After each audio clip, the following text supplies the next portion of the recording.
Good afternoon, grown folks. Thanks for joining me for another one. So, today I want to talk about vetting for dating, vetting for serious relationships, and prayerfully for marriage.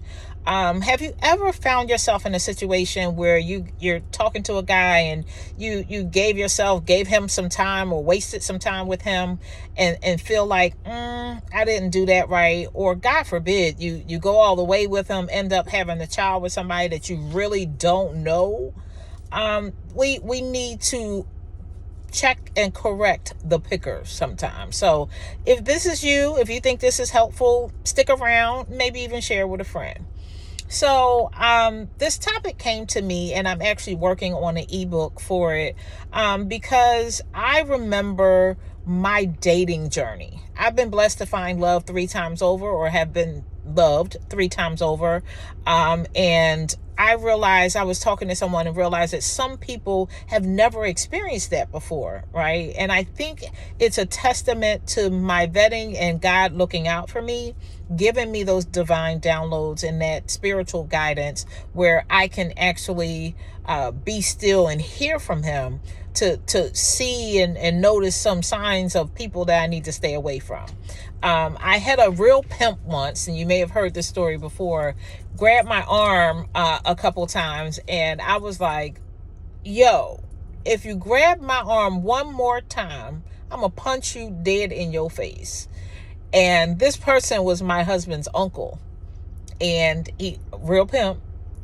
And he told my husband, I like her, nephew, but she's going to be hard to train. Why do I share that story? Because there's a certain type of woman that the pimp energy attracts or is looking for, that will prey upon. He's preying upon a certain type of energy. The energy of the young lady with daddy issues, the energy of the young lady that looks a little not pulled together, like no one's pouring into her, like she may be lacking resources. A young lady that's overweight who may have some self-esteem issues. Pimp energy doesn't typically come my way. It hadn't. I had friends. Most of my friends were guys before I met my husband. And I would observe, right? I'm an observer of people. I would observe them in a dating realm. And one friend I never forget, I asked him, I said, what? Your game is so weak. And he was like, it may be weak to you, but 7 out of 10 go for it. And we went to grade school together, so that's a passing grade. Like, I watched him work the room in this sports bar thing we were in, and he was getting numbers, and I was like, but your game is so weak. But again, that kind of energy doesn't come to me, or I shut it down, and those people end up being cool with me and sharing that it didn't work for you, but I'm watching, it's going to work for her. And it's just a funny phenomenon. I had a cousin, rest his soul. Cuz used to say, I don't date women like you.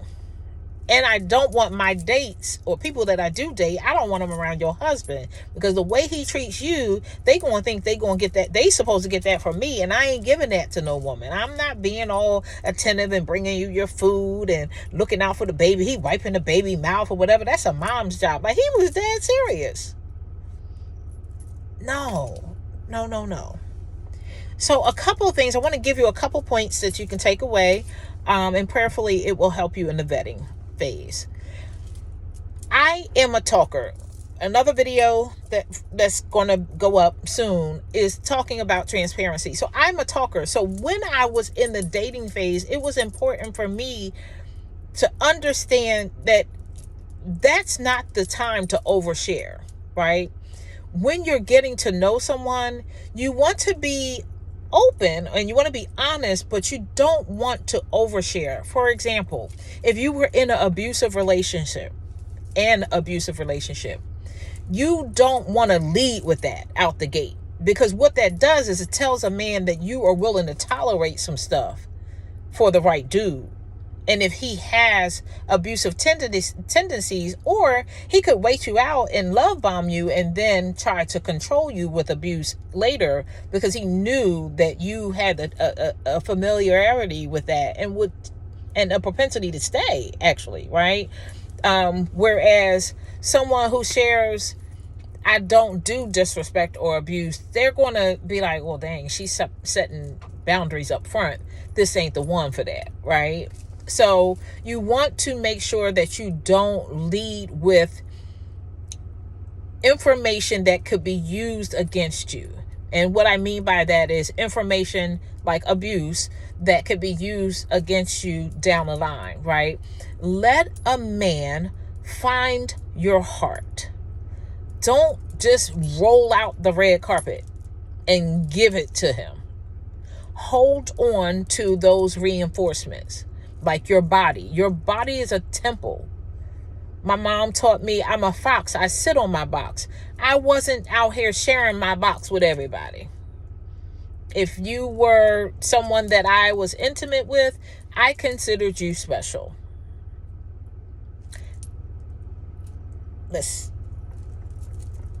Right? Sometimes people are just having fun and then they're not favorable of the consequences to that. So the one thing is, don't talk so much that you overshare. The second thing is, don't be afraid to assess, or not even assess. Don't be afraid to share what it is you're looking for in a man and in a relationship, right? Because too often I've seen women actually want marriage, but fell in line with the guy that they're dating, saying, let's just kick it, titles change things, marriage is just a piece of paper, da da da da. And she liked the guy so much that she began to adopt his philosophy to not rock the boat. It all boiled down to, I don't want to rock the boat. This feels good. I'll keep going like this and it's okay. That's not okay. Because if you really desire marriage, you're actually cheating yourself. And we need more marriages. There are too many women in long-term relationships with people that they have had children with, but that man did not give them his last name. So you have a child with a man that did not give you his last name, and he decides to walk off. Then the next man comes, and you have a child with him. Now you have children with two last names, and there's embarrassment on the children before they're even out the gate. It's shame on them before they are out the gate. And it may be shame on you. So much so that you may decide to adopt the name of the kids while you're at school, just to kind of keep the peace and not have the not have the educators and the students not look at you the same. It's embarrassment that can be spared if you make sure that a guy values you enough to give you his last name before you give him your flower. That's one of the least common conversations, or the last thing some people want to hear, that we in 2025, we need to just close our legs as women and say, I am not dealing with this foolery, with the ghosting, with you sending everybody the same text, all this goodness. All of this is not really goodness. I'm just being facetious here. But I'm sick and tired of being sick and tired. And so I'm going to shut it down so I can see clearly. So make sure that you are assessing. I gave you 2 gems in one there.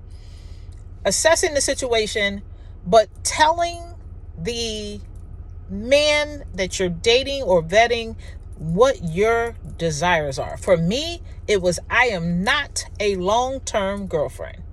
That's not who I am. I have been in long-term relationships in my earlier years, which is acceptable when you're in high school and college and that kind of thing. You're figuring yourself out. But when you become an adult, you put away your childish ways.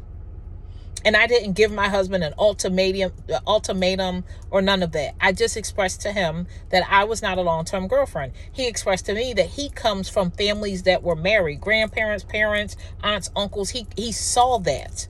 So it wasn't a fear factor for him. It was just a matter of time.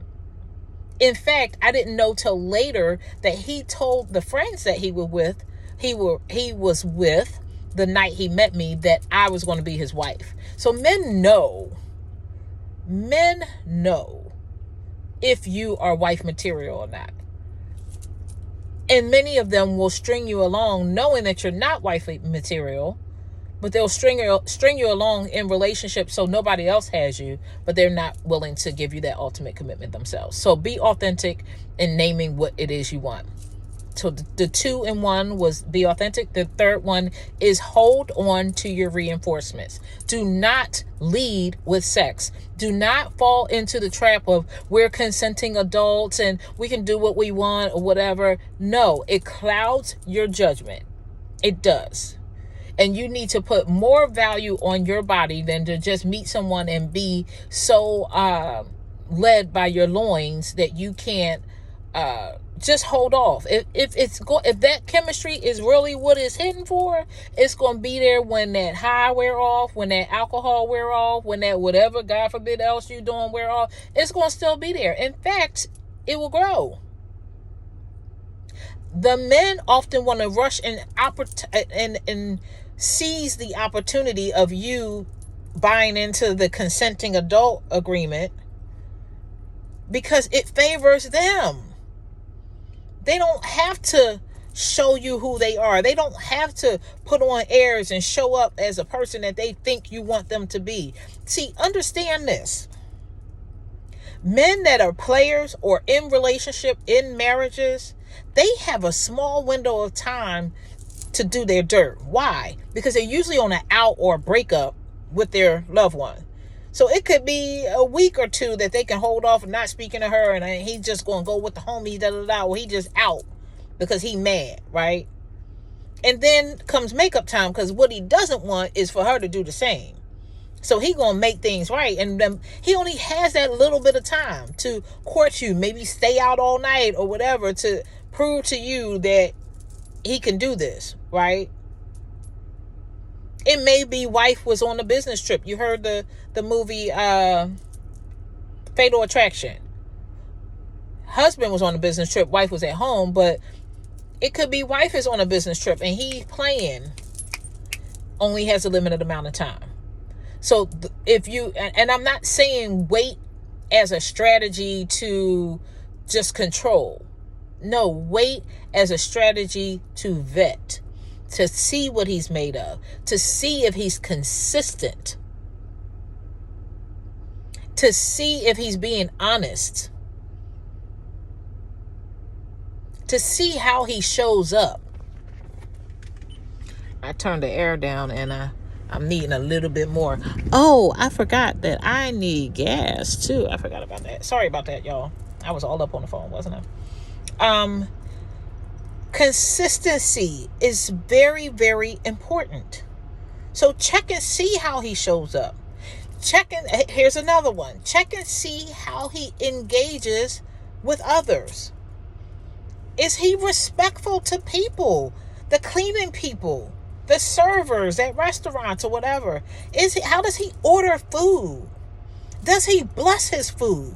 Check his character, y'all. Check his character. If he's talking about how sexy your lips are out the gate, baby, it may not be what you need it to be for the long haul. Just may not. I'm just saying. And please, whatever you do, be safe. Don't have everybody at the crib. Meet them out. I'll share this story and I'll let you go. I met this guy. I don't even remember where or how I met him. But I met this guy and we were talking on the phone a couple of times. And so he wanted to go out. And my spirit just told me, let's do lunch. Not dinner, let's do lunch. And so I literally met him at a Pep Boys. And went to do lunch. We met up and then we went to do lunch. And I'll never forget this. I called him, or he called me at a later date, another time, and some woman was present. And he's yelling at her. I think I called him. And he's yelling at her, telling her, don't answer my phone or stay back up off me, da da da da. And she's arguing in the background, and then I hear screaming.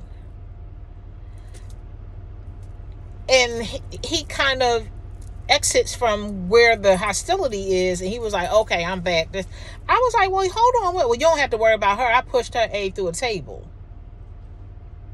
What? Do you think that's attractive? Do you think that makes me want to talk to you? Do you think that makes me want to take you serious? Boy, bye. But had I just jumped in having this dude at my house, I would have been in trouble. Because guess what? He did not want to leave me alone. He was persistent despite me telling him bye. So sometimes you're going to meet people who you need to cut off and not deal with anymore. And sometimes they may feel like they need to cut you off and not deal with you anymore. We are in a world where people don't tell you. See, I tell people, listen, I'm done. Don't call me. I'm good. I tell people, I don't leave it where the door is open and maybe might and just not answer your call. No, I'm going to tell you what it's hitting for. Then I'm going to stop answering your call. But there are a lot of people out here who won't say nothing. They will just ghost you. And yes, I lead with Google Voice. This is going to be my last one. I lead with a Google Voice number. I do not give out my iPhone number. So yes, when you text me, it's going to look green and you looking and saying, she got an iPhone. Because that is part of my vetting process. If I do not want to be bothered with you anymore, I do not want to be bothered with you anymore. You will not have the access to call me from random numbers to disturb my peace. So I'm going to leave y'all there. That was a lot. But I want to give you some things, some tools that can help guide you in the dating game, and the one that is morally aligned, the one that sees your value, is not going to run away from you. You're not going to miss an opportunity. You're not going to lose out because he's aligned and destined for you. So don't fear losing out. Don't fear scarcity. When will I find another man? No. Invite people to walk away from you and they threaten to disturb your peace. Okay? That's all for now. Thank you so much for watching. Please share your thoughts in the comments. Let me know if you would like to hear more about vetting and dating and marriage. Vetting for dating and marriage. And please do share the video and follow me for more. May God bless and keep you. May heaven smile upon you. Please, please, please be kind to someone. You may never know what someone else is going through. Create a wonderful day. God bless. Peace.